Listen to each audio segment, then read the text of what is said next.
Run it up, then run it back. Run it up, then run it back. Run it up, run it back. Run it up, then run it back. Yeah. Good day, everybody. Welcome to Run It Back. We've got Lou Will, Chandler P, Michelle B, and Moussa Diabate coming up a little bit later. Talk to us, Chandler. How is I'm sorry, is it 4 a.m. in Hawaii right now? You know what? That's not even the hardest part. The hardest part is the games are starting at 1 p.m. Oh, I love that. That sucks. I'm like at the beach. I'm at the pool. Like I got that to me, this is fine. I wake up for an hour. I go back to sleep. No problem. But you need like a beach setup. I didn't really think this one through. Yeah, and that's why we love you, buddy. It feels that way. Can I ask you this? And Lou and I have a little bet. What did you think the time difference was? No, I knew it was 3 hours. I just honestly just forgot like that I was gonna have to be up every single day to do the show. I didn't really think it through. It was just planned. My brother just moved out here. We had the Zoom week. You know how it is. You get a Zoom week for the show. I like to just take off, and we just came here. By the way, it's beautiful. It's just this hour a day I'm fighting the good fight. You know what? Get you a beach setup. I know. Yeah. Well, once those kids start chirping in the next room, though, that's where it gets real. That's where it gets real. Damn kids. Well, we're glad you're here. And we do have a lot of basketball to talk about. We had a couple games last night. It's almost like we can't get two really close games, but I ain't complaining this time. First, though, Philly in New York. This was fun. You didn't have Joel. You didn't have Mitchell Robinson. It sort of felt a little more even in that regard. Tyrese had 26 assists, 6 turnovers. Jalen Brunson finishes with 26. He was 9-21 with his 6 assists. And OG Anunoby with 24 and 4 steals. And there was a stretch there where it just felt very OG Anunoby time. And then the problem became when he limped off the court in the fourth quarter. Not sure yet what is wrong with him, Chandler. They're up 2-0 in the series. They do go back to Philadelphia, but he's a pretty big piece of what they got going on here. If he's out, what do you make of that? It's a big blow to New York. This guy's been playing the best basketball probably of his career, offensively and defensively. What he's given them on both sides of the ball really is tremendous. And he's just such a solid player, right? Like he doesn't take bad shots. He plays within the offense. He can guard 1 through 5, which on this Philly team is so critical because they have so many athletic, dynamic guards with VJ and Maxey. Then they got these bigger wings that can shoot the basketball and ISO you like Paul George.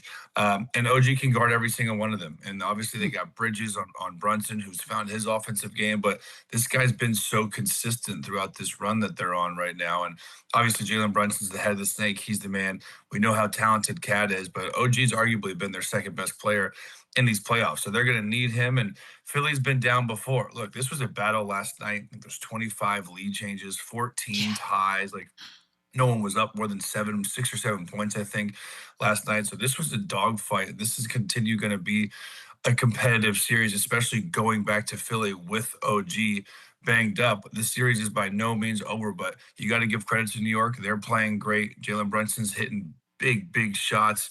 OG's been phenomenal. Cat's been better. Bridges has found his offensive game, like I said. So this series is going to get more competitive. But OG, the Knicks fans, got to be a little bit worried that this guy's been playing at such a high level and could possibly, miss some time. That would not be ideal. I hate it. I hate it, Lou. I hate it as well, especially the way that he's been playing. Like OG has been lights out. You can make a case that he's been the best player in the last 2 or 3 games.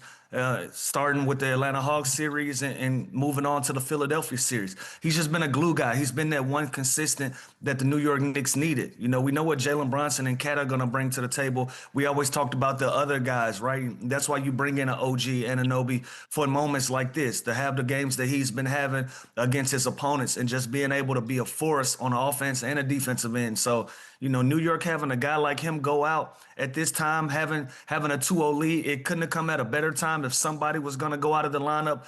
But you hate to see it right now, especially with a Philly team going back home, being able to retool, hopefully get some rest and make this an interesting series. But without OG, it'd be interesting to see how they can even do that with him being out of the lineup. So that's something to watch. Hopefully he gets better and it's not a serious injury. But, if you're Philadelphia, if you're the 76ers, you're looking at this as an adjustment and as an opportunity for you to try to make this thing interesting. Yeah, he did miss some time with a hammy back in November, and you hope it's not that. And if it is that, you hope it's as minor as possible. Speaking of injuries, the news that we weren't going to have Joel last night, bit of a bummer. He did look a bit slow in game one. It was such a quick turnaround for them. I also feel like, just quite frankly, Lou, it's like we can't have nice things when it comes to Joel, and it's just always something. It bums me out more for him than us. But if he's not able to go, or if he's not fully healthy, are we looking at a sweep here? No, I think this Philadelphia team has enough. I think last night they ran out of gas. You know, winning is hard.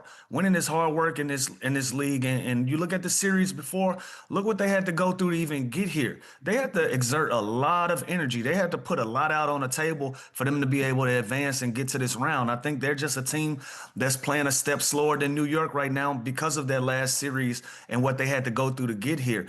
And especially if you're going to have Joel Embiid out, I think that changes the dynamic of that team, but I still feel like they have enough. You know, when you have Joel Embiid in the lineup, it gives you a different look. It gives you different ways to play. You can play a more physical type of game. You can play a game where you can give give the guy the basketball, and he can go score points for you within the paint and bring up your paint touches and whatnot.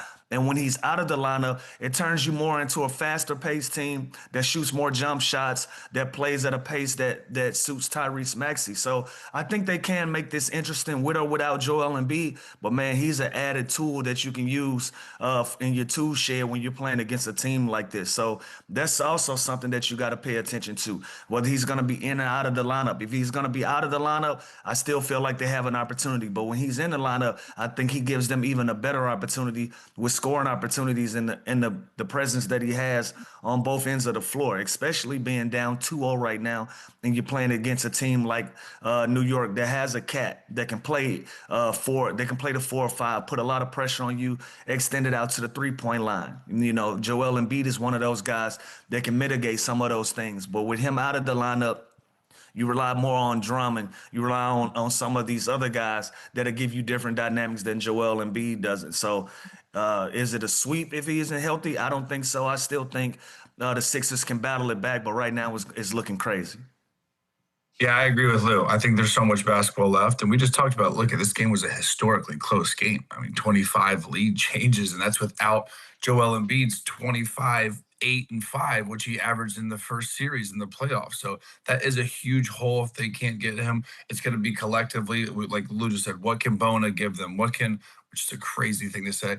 What can Drummond give them? Can Grimes step up? Can Paul George kind of be playoff P? Like, we need VJ to be fantastic. Like, it's going to have to be all hands on deck because you are missing 25, 26 points a game without Joel Embiid in the lineup. Now, he struggled a little bit with his efficiency. He's only shooting 13% from the 3 in the playoffs and 42 from the field. We're used to him dominating, being more efficient, getting to the rim.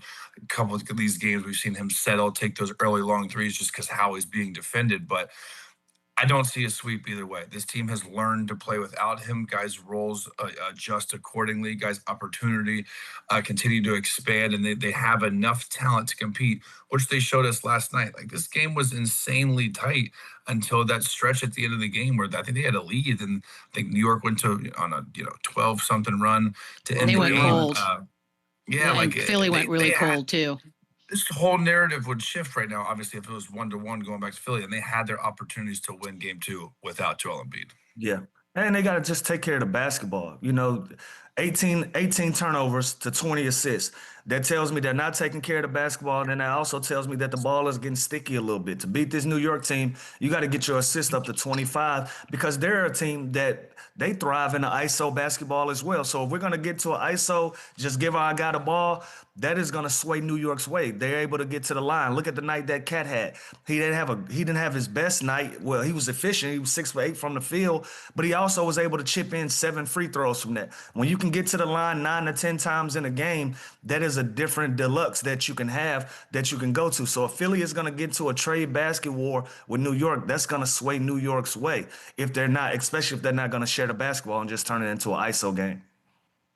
There was a lot of foulage, is what I like to call it now, seemingly at the beginning of this one. By the way, we did get a little scuffle, if you will, scuffle light, perhaps is what we'll call it. Yeah, a little dust up. Jeremy Sohan. I mean, this is what he does. Whether he plays or not is a different matter. But he and VJ That's the whole Edgecombe matter. getting into a little bit. But this is what he does. But I'm wondering, as a player, you guys, if a dude who barely plays gets in your face, what are we thinking here? Boy, Uh, get out the way. Yeah, Get out there's not the much to way. say to a dude that's not out there competing during the game. So you take it with a grain of salt, you use it as fuel, but you also got to know this is what Jeremy Sohan does. This is what he's about. He's a Yep. tough, hard-nosed player that likes to mix it up. So if you're a VJ, you just keep it pushing, but you let your game do the talking and you worry about the guys that are actually on the court that you're competing against that are beating you 2-0 in this series, not the guy in his warm-up still chirping over there. Wonder what he said. Embarrassed. Like, what could he have said to him, It really? don't even matter. Like, don't insert yourself in none of this, especially when you outside the lines. If you haven't racked in any time on Let this me floor see. and you haven't done anything, especially if you haven't done it at the level of this rookie that you talking to and VJ Edgecombe, stay out the way. Don't get involved in this. Like, don't become a distraction and become somebody that's targeted and you're not even in a position to go out on the floor and do anything about it, man. Stay out of that. That look crazy, Sohan. You know I don't. what's Hold interesting though on. is if OG misses some time too, he could He got to see go some out there. minutes. So he's gotta be Also, out there. What you unless I'm got, reading B? this wrong, he played 1 minute. So y'all need to back up. Nah, but He's got I No, know to they some. run put I him know they some. some. put him in at the And listen, and we got young guys that play more than that we criticize, and he ain't no young guy no more. So stay out of No. that. That 1 minute don't Dang. qualify you to say nothing to VJ Edgecombe right now. Nothing. I think they literally put him in the end of the first half with like 7 seconds left for defense. Something Yeah. like that, probably. Yeah, actually, you're right, because they literally said, and for defense, we're going to put in Jeremy Sohan. Good Yeah. point. There you Look, go. we're gonna go positive here, right? Benefit of the doubt. We get OG back in this. And I think we've already sort of established that if they don't go to the finals, it's a failure, just given how they ended last season, and then they fired their coach Lou. We're gonna go But now, we're gonna go positive, but let's think a little but, negative if they don't go to but the no, I finals. gotta I'm waiting for the set the scene. positive. I gotta set All the right. scene. However, you know what? You're right. I'm going negative. Forget I said that. If they don't make it to the finals, given what we've seen of them so far and sort of the whole backdrop of the Eastern Conference, this has got to be considered a failure, more than what we've already discussed, right? 1000%. And with a cherry on top, the Boston Celtics are out now. This is your golden opportunity to get through. We've always said the speed bump was the Boston Celtics. Now that Philadelphia has done that and you got Philly down 2-0 and you got a tired team on the ropes, this is your golden opportunity. Everything that we've said that the New York Knicks have, from coaching, from players, from depth to all of these things to get out of the Eastern Conference, it's lining up perfectly for them. Now, the two teams on the other side, they're going to challenge each other as well. But as far as the teams that's left, that has the experience that you need, that has the expectation level that's there, and everything that's needed to get to the next round and then eventually get to the NBA Finals, it's going to be the New York Knicks. It's trending their way. If anything crazy happens between now and then, it would be the biggest. It'll be the biggest letdown that you could possibly think of when it comes to it. So make no mistake about it. It'll definitely be a disappointment if they don't make the finals out of the teams that's left in the Eastern Conference. Yeah, it's a great point because the minute the Celtics went down, I feel like how good of a season they had. They were kind of, even though they weren't the 1 seed and the Pistons Sure. should get more respect and flowers, the Celtics were the team I feel like the Eastern Conference teams had to go through, right? Like that's what I think the Knicks had their eye on. Obviously, you're still worried about the Detroit Pistons and the Cleveland Cavaliers. Those are still really good basketball teams that we're going to have to face at some point if we handle what we need to handle. But when Philly beat Boston, I feel like that put even more expectation and hope. It's like March Madness, like when a 12 seed wins and you get to play them the second or third round instead of the team that we're supposed to, you kind of naturally love it. Like you think you're getting a worse team. I think they think they're getting a worse team now with Philly, just given the history of the 82 game season that we just had and the seedings and the standings and all that. Now, that being said, you still have to go out there. You still have to play the games. You still have to stay healthy and compete. But I do think now their eyes got bigger at the Celtics going down, and they have a real opportunity here to get through this series. And then, it's looking like it might be Detroit, but who knows who's going to win that series. But those are going to also be a tough battles. But the Knicks are probably the most talented team left. They're going to their bench more now. They have a bunch of guards that can produce that they haven't been playing their best basketball with. Alvarado, Jordan Clarkson showed some flashes last night. Shamet, McBride, like these guys are going to all have to collectively be great for them to do it. But they have the talent, they have they have it all, and they have a great opportunity right now, up 2-0 against Philly and Boston at home.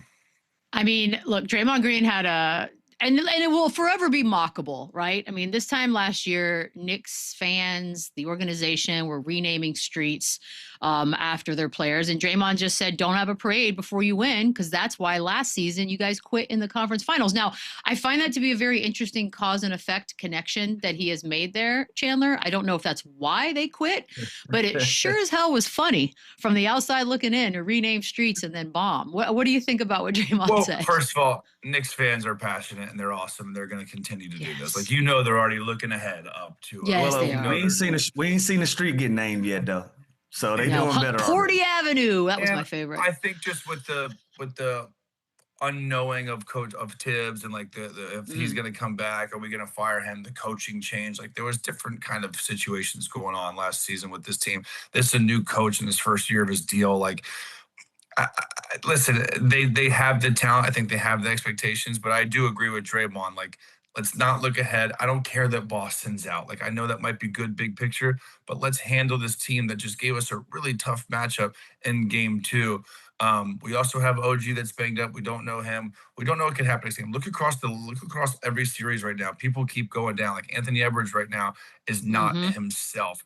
Luka still out. Like a lot of these teams are dealing with that right now, and the Knicks haven't had to do that now. So we'll see what OG, what's the plan with him. But Knicks fans definitely enjoy it. You're up 2-0. You're in a great position right now, but don't go do anything too premature here. Are we pleading to the fans right now? Like they got anything to do with what happens on the court? Yes, Lou. Fans are a little reckless. They're crazy up there. But they can do what they want. They don't determine the outcome of the games though. Like what I'm saying? I say rename streets again. And by the way, as crazy as they are, Philly, it's about to be rocking in Philly. I agree. And even if Joel doesn't play, it's a different vibe when he doesn't play. And I just love Tyrese Maxey. I'm just going to keep saying it. Sixers need 48 hours to recalibrate. They just, I know they're leg dead right now, and they played well for about 3.5 quarters, then they fell apart. They just need some rest. If they get some rest, I think this thing can get interesting. If not, you're looking at a New York Knicks team that has a great opportunity right now to do something that they haven't done in a very long time, especially while you got a team on the ropes. But I expect Philly to respond. Yeah. Well, you guys are saved from the Spurs talk, at least for a few minutes, because we got Moussa Diabate waiting on standby. We'll talk to him next. We'll be right back. Run it up, run it back. Run it up, run it back. Dynamite! Setting fire to the clouds at the speed of light! Moussa! Get your antlers on!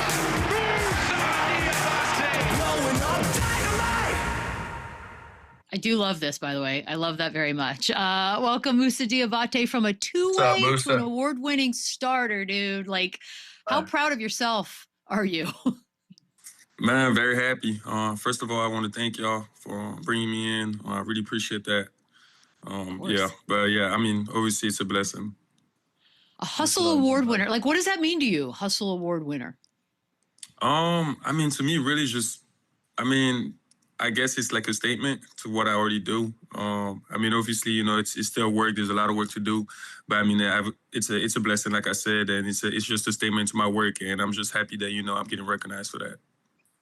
That's what's up. I got 2 things from you earlier. Just watching that highlight video. First of all, do you get more hype watching that highlight or listening to Eric Collins turn up on the broadcast for you guys? I mean, man, I ain't gonna lie. Eric Collins is the GOAT. I mean, he knew what he's doing. I mean, he's elite at his job, and I mean, I'm just appreciative that he's with us.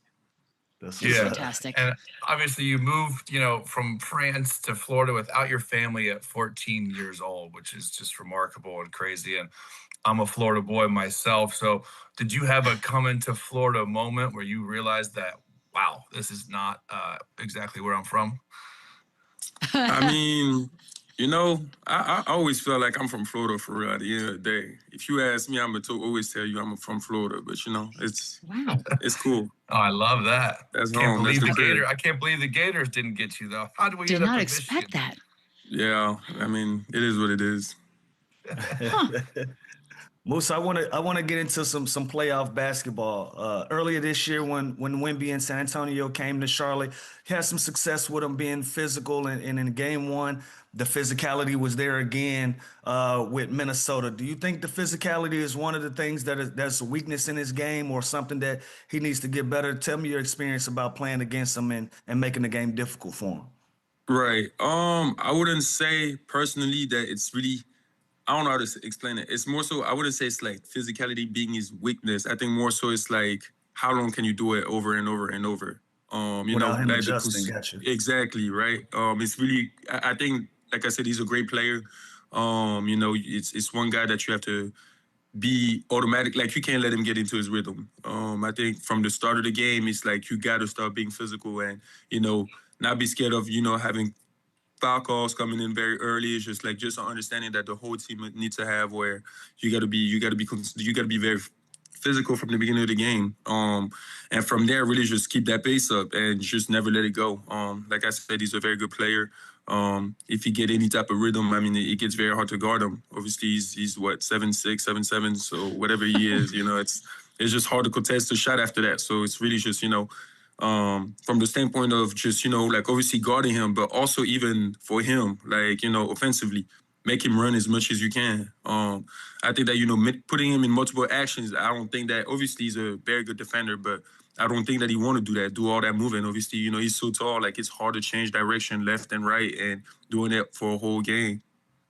Understood. I can't remember who somebody was telling us there's like a little extra incentive if you can dunk on Wemby. That's just an ultimate sort of icing on the cake. And you did. And I'm wondering, the French connection here, did it mean a little something extra for you? I mean, I wouldn't say that I know him like that, so I can't really tell you. It's just like one of them things. I'm just happy that we both French guys that are playing at the highest level. I know. By the way, I love those uniforms. Is there trash talking? Like, are you guys speaking French at all? I'm just obsessed with the language. Like, are you speaking French to each other at all in the court? Are you saying anything? Not really. When I played them, I mean, obviously, before the game, it's like one of them things where it's like, hey, what's up? But it's not like we actually talked during the game or anything like that. Everybody was trying to get a win and just keep it pushing. Fair enough. There you go. Well, so I want to ask you about your playing experience, man. First of all, y'all were one of our favorite teams to watch this year. With all the adversity that you guys went through, and to be able to go on a run and go on a stretch that you were, I want to ask you, once you guys got rolling, did y'all look at the standings and did y'all say, hey, we good enough to be in this playoff thing? Like, let's figure this thing out and let's make a real run for it? No, for sure. I mean, it's one of them things where you just think back about the whole entire season, actually, even that. Where I'm just like, damn, we would have won 4 or 5 more games and we would have been in the playoffs, not even talking about the play-in. I mean, you just, have a realization of how important those games are. Just any game, from a Tuesday game, a Friday game, to a big game, to a game that might seem not as important, but they all matter because, at the end of the day, they count on your record. Now that you know that, when did that kick in? Because usually you got vets on teams that's telling y'all like, hey, young fella, these little games that you think that we can just throw away, these are important at the beginning of the season. When did that mindset kick in for you? Man, I mean, to be honest, so we have Pat Connaughton. I think that he's done a great job telling us from the beginning of the season, just you guys do not want to lose those games. Just lock in and figure it out. Because if we go on a run, they might come back and, hurt us. Might bite you, yeah. And Coach Charles and all the coaching staff were telling us. It's just most of one of them things where, we're trying to figure it out, Obviously, it's like you got to do the right thing the right way. And then, obviously success came. And it's like one of them things where you can never um predict what's gonna happen. You know, Right. it's one of them things Fair. where like it just happens and it's like, damn, now you understand. But I mean, like I said, it's a process and we're still learning. Moussa, I want to ask Uh, you real quick to stay on this topic. Like, since you guys were so close to making it, like, are you watching the games just as a fan right now, or you still have a bitter taste in your mouth? Like, we should be there. We're going to be there next year. Hell yeah, nah, big time. I mean, I was literally just talking to Melo yesterday about it. Like we definitely could have been there like right now at this point. I just think with the dynamic that we have with our team and just the way we play, I mean, it's gonna be very interesting, and I think it would have been fun. Like I think it would have been one of them things where, like I said, Charlotte hasn't seen it for a very long time, you know. So just that whole different vibe from us, but also from the city standpoint, you know. I think it would have been amazing. It would have been great. So like I said, it's one of them things where like, you know, you just come back home and you just relax and, you know, sit back and just look at the whole season and trying to, you know, figure it out and, you know, get better and come back next season and, you know, change the whole dynamic. By the way, that is a good question because I've known, former athletes in different sports or active players in different leagues where once they're out, they don't watch. And I don't know if that's an older generation thing or if you guys are also not watching. Are you watching? Are you watching the Eastern anyways and thinking, yeah, we could have done that? No, yeah, I'm definitely watching. I will say though, one of my biggest like what is bad about me is like when I watch, it makes me anxious. Like I need to play right now. You know what I'm saying? Like That's a good problem to have. I start getting sweaty, like not in a weird way, but you know what I'm saying. Like I just start we having understand. this, like, Trust me. you know what I'm saying? Like it's like, man, like what am I doing? Like I'm not playing. Like it's just one of them things where like my brain just start rushing in, my blood start pumping. I don't know, it's weird. Moussa, I used to be a midnight workout guy. If I'm watching a playoff game and I done got knocked out, I'm going to the gym right after that game go off. I was one of those guys. I was a late night worker. I feel that. So I get it. Hell yeah. That's crazy. Also, you also have the benefit of having sort of been in it, and now you're having to watch it, and you get to see what these teams look like. Now that you've seen Detroit, they were vulnerable in that first round. So far okay right now, but if y'all had gotten Detroit, do you feel like you had enough to make it a series? Yeah, I definitely think that we had a chance. I would never come in and say that like we ain't have a chance. I definitely think we had a chance. And you know, I mean, at the end of the day, like it's always a if this, if that, but you know, we blew it at the end of the day. So respect to them, kudos to them. They did what they were supposed to do. Now they're in second round, you know, playing against Cleveland, and you know, they're gonna do what they got to do. And I mean, for me, it's just like, you know, what can I do better? You know, what can we do better as a team to come back next season and, you know, actually make it to the playoff and, you know, make a push for it. I know. I think you got a good foundation built there. LaMelo Ball is one of those players, man. It's like you hold your breath kind of player. Very exciting to watch. Gets the ball with the season on the line. I got to know, in your mind, split second, are you nervous or you think this is fine? We got this. Nah, like you're talking about this one play exactly right here? I'm talking just how the way this whole game went, and then it was chaos is what this game was. Right. But yeah, how'd you feel at this moment? I ain't gonna lie, I was stressing. I ain't gonna lie. I trust Melo though. Like at the end of the day, like we know who he is, we know what he do. So like if he get the ball, like we trust him with everything we have. But I will say that game was so crazy, like just the back and forth going on. I mean, just even the fans, like being in there and just like the whole vibe was just different. So it was definitely a crazy game. Like probably the craziest game I've ever been to. It was nuts. Awesome to watch. And we weren't stressed. We were just having a blast. I can't imagine how you felt. Nick Wright got a lot of exposure for calling LaMelo Ball a clown specifically. And, you know, he's unserious. And he's had that unserious label for quite a few years. I'd say this year is the first year where people started to go, oh, wait a minute. What's it like to hear your guard talked so negatively about in the press? Do you hear it and do you think anything of it? I mean, you know, it's one of them things where most people are not in the locker rooms. You know what I'm saying? It's like everybody gonna have an opinion about things, you know. And obviously, when you're not winning, it's like one of them things where you always gonna find bad things going on. And for me, it's like, you know, it's part of life. You know, people gonna do that. At the end of the day, when you're not winning, things like that are gonna happen. And obviously, you know, not saying that like we perfect or you can't get better. And obviously, Melo I think got better, but he want to win. Like he want to win. That's always been his mindset. Like he want to win. He want to do whatever he can do to win. Like even like defensively, like people are not looking at it from the standpoint of like the low details, you know, like him, like I said, like recovery-wise, just, you know, understanding the game or understanding when to take his shots. Like, he want to win. Asking questions all the time. And, I mean, like I said, you know, people going to talk, but we ain't worried about it. It's like, you know, we here to play, and I'll say we it know for you, who we though. are. Clown is too far. He tripping. Clown is too far. Yeah, Yeah. Criticize, Clown's rough. break the game down, have your differences of opinion, but when you call somebody a clown and call them out of their name, them fighting words, that ain't cool. Fighting words is crazy. Yeah, that ain't Nah, cool. I mean, I do agree though, but it's one of them things where, you know, like sometimes people talk, you just, you know, brush them off. It's like, you know, people gonna talk either way. That's It's fair. a good mindset They to are. have too. And even when you win, Yep. there's going to be some haters out there, and so you have the right mindset, Moussa. But we have a funny video here I want to show because you're in this video, so I have to ask you, what is scarier in this video? LaMelo almost destroying He tried to get Khan out of there. with the mop bucket, or LaMelo Ball behind the wheel of a car? Dear God. Oh my God, why y'all gotta put me in that situation again? Oh man, like I will say, first off, when I just didn't want the water in my locker. That's really the reason why I got out the way at the beginning.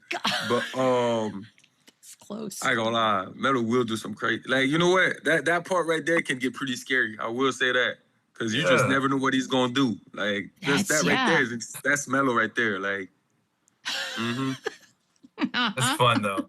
Good vibes, and we know Khan had such a great rookie year. We know he's a great shooter. You don't really hear much off the court. Like, what kind of hang is he like? What kind of locker room guy is Khan Kniffle? great guy, super funny. I mean, he's just like us. I mean, you know, 19 years old, so like he's just a kid, like everybody else, a kid. I mean, like, you know, like a young man, just like us. You know, like just growing and, you know, having fun with it. And I mean, obviously he's very good at basketball. Everybody knows that. But as a person, you know, just an amazing guy. Like, he cares about his teammate. He's gonna ask questions.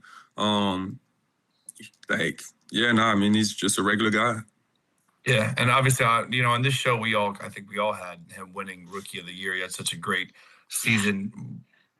What were your thoughts on that? Like, did you think he had it just playing on a more relevant winning team, or like, why don't you think he got it? I think the playing hurted him a little bit, just from the standpoint that obviously, you know, Cooper Flag ended the game, like the season with like what, 3 or 4 big games, which I think is kind of unfair.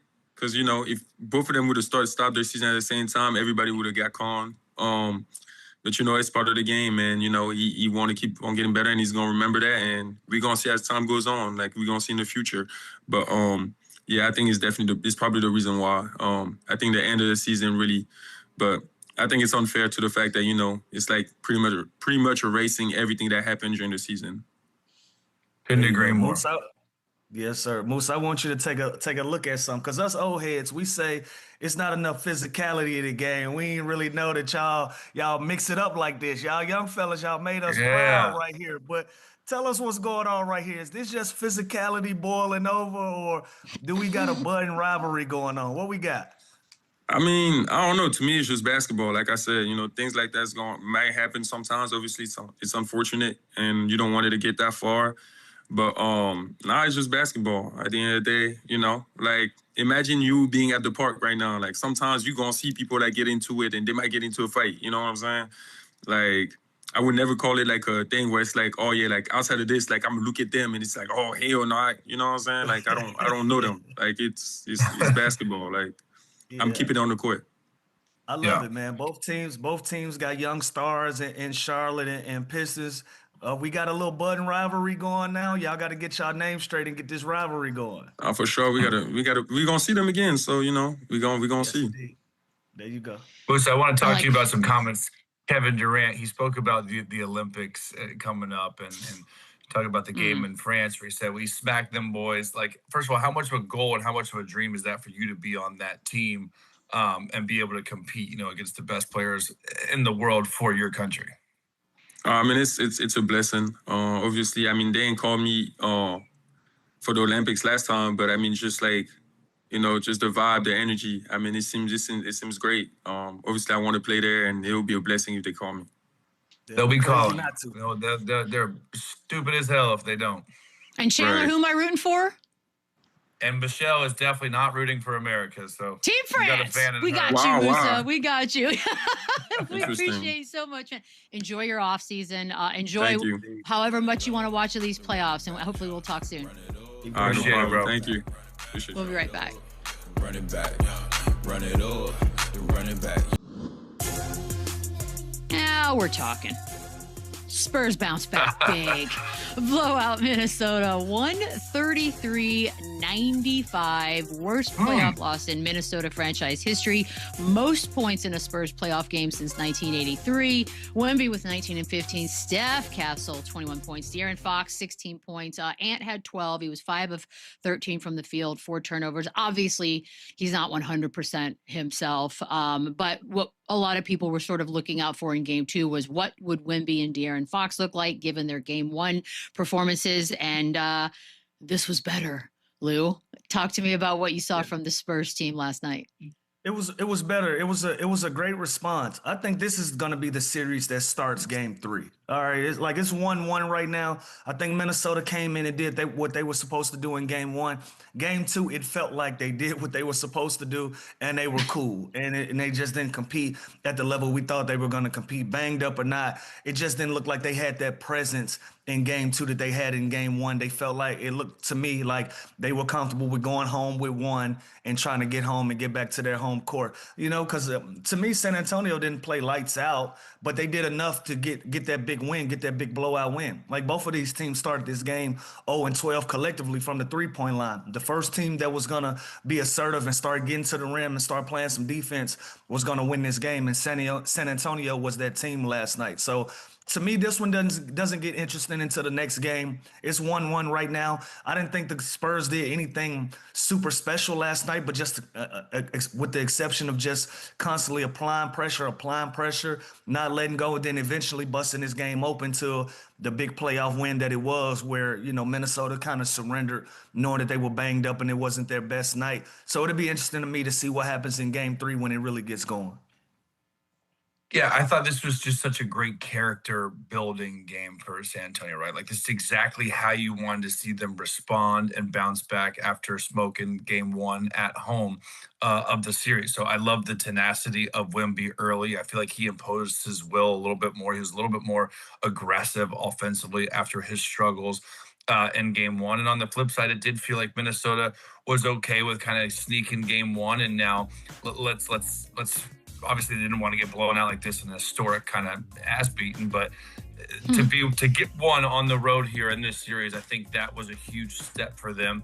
And obviously pulling out everybody 10 minutes to go in the fourth quarter, it actually probably benefits them, allowing them not to play a lot of minutes and let Ant get as much rest as he possibly can going back home, and him coming off the bench again. I think that also kind of stops. I think if depending on how many minutes and how he's feeling, I think you get him back in the starting lineup and play those normal rotations that you've had so much success with early. But this is just a huge bounce back win for San Antonio. Such a young, we always talk about the potential and how young and up and coming they are, but how they've arrived. Like, this is a big win to kind of show us who they are, not hang their head, even up the series, and now let's go on the road and take care of business and continue to play the way we just played in game 2, because it was night and day how much more aggressive and just how much better they were.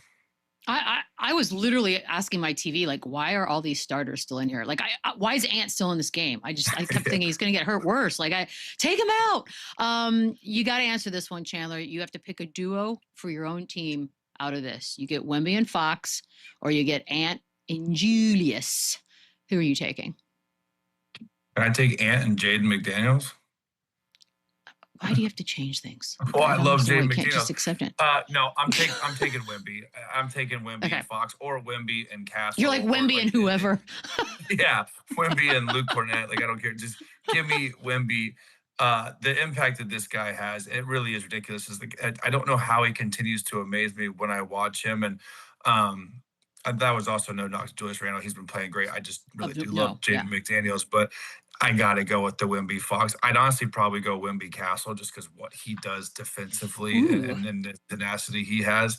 But Fox has been great for them. He's turned into kind of their closer late in the games, the fourth quarter. He's kind of the old head on the team that's, been playing a lot longer than these other guys. But it's a tough one, but I would go Wemby and Fox or Castle. Can I take Wemby and Ant? That would be the Yeah, best. like it's 1-1 and Ant's coming off the bench in game 2. Like I don't know. And any duos right now that we're not discussing and don't have Jaden McDaniels in it in this series, I don't know. I'm looking at it funny and alike. So it can go either way. I love what Wemby and Fox have been able to do in these first 2 games, but I also like what Ant and Julius, or we can sub in Jaden McDaniels, what they've been able to do. Now, who's the better duo? We're gonna let them decide it. Right now, it's tied up 1-1. So who are we to say which one's the better duo when neither team has made any leeway on each other as of yet? I feel like Lou likes to squash my Spurs dreams. I can hear it in your tone. I just don't. It lingers. I just don't get too high on hype sometimes. That's me. Beadle, did you kept the game on till the last horn, yeah, but I also got into bed and was like, I feel pretty comfortable if I Started accidentally watching doze the off. Maze. This is a third quarter for me.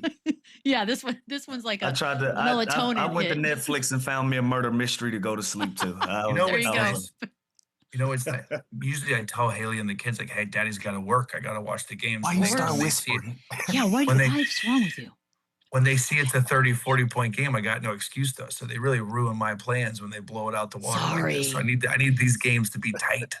Yeah, it's 2:00 in the afternoon for you. What do you even care at that point, by the way? You're going to the pool regardless. Yeah, I know. You're literally chilling. By the way, So I want to be so sunburnt. I want to be so sunburnt tomorrow, Beads, for the Friday show.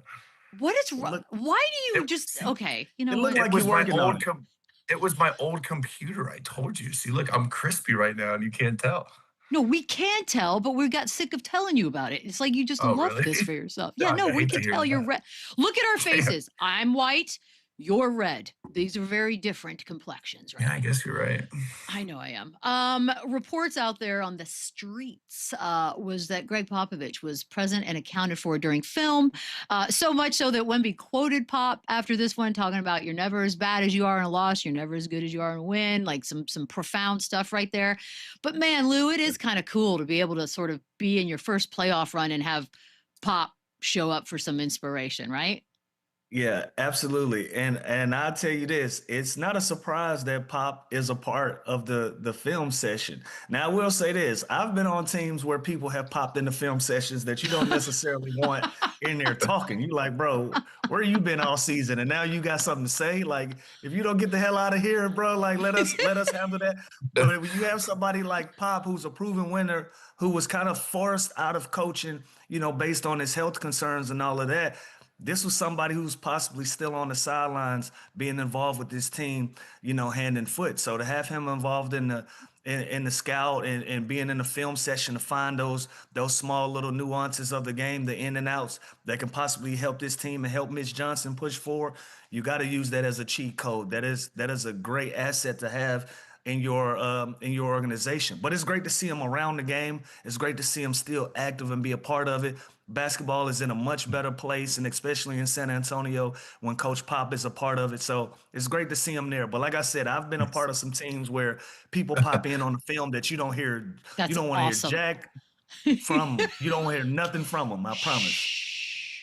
Yeah, that's what I was gonna say. It's just awesome that he's around and that he's still relevant. And if there's one person that I might listen to even more so than Miss Johnson, is Pop. Like, this guy's so wise and he knows how to win. He's been there before. This guy's a legend, no matter what his impact or kind of role is with this team and this franchise. So I love the fact that he's around. Wemby is just absorbing every single moment, every single conversation, just taking in all the knowledge that Pop, can put on him. So I love it. I love it for the Spurs. And obviously, when you think of the Spurs, you think of the great players, but you're not going far down the list before you say the name Pop when you think of this entire franchise. No, it's some young Jedi stuff going on. One word answer, more pressure in game 3 is who, Chandler? Spurs. Like, if they happen to go down in this series again with another game in Minnesota and they can kind of flip this series, the momentum back again, that's pressure. And again, they responded great in game 2, but if this is huge for them to go and now flip it on them and kind of maintain the lead and get the lead in this series. So I think it's all on them. They've been the better team all season. They've had the higher expectations. They're going to be heavily favored. what's crazy is last night I think they were end up favorite 9.5, 10 points, and I thought that was high. And they obviously lost by 80. Well, I'm sorry. Was that one word? Was that a one-word answer, Lou? In what planet? Jesus, you don't I don't know. You don't want me to articulate like Spurs. Thank you, Lou. Real quick. And I feel differently about word, it. Lou. Oh, One you word. do? Minnesota. I can't say more Well, words. Well, Minnesota. I don't know. We're up Apparently against it. not. That's why Chandler blew it for everybody. I'll say it quickly. I think it's Minnesota. Minnesota did enough to sway this thing back in their direction and been on their home court for the next 2 games. So because of expectation and all of that, I'm throwing that out the window. The next 2 games are in Minnesota. It's up to them to keep that on their side. They have just as much as a chance to win as San Antonio. Throw all of that stuff away. When you throw the ball up, both teams have an opportunity. The next 2 games are in Minnesota. I think the pressure is on them to keep it that way. My God, men never want to talk. And when you finally say one word. May I chime in? What? No, I'm gonna say it's actually a good point, Luke, because if they can't handle business at home, this series is a wrap. So I like that, actually. There is some sort of pressure on Minnesota to get the job done at home because that's your advantage.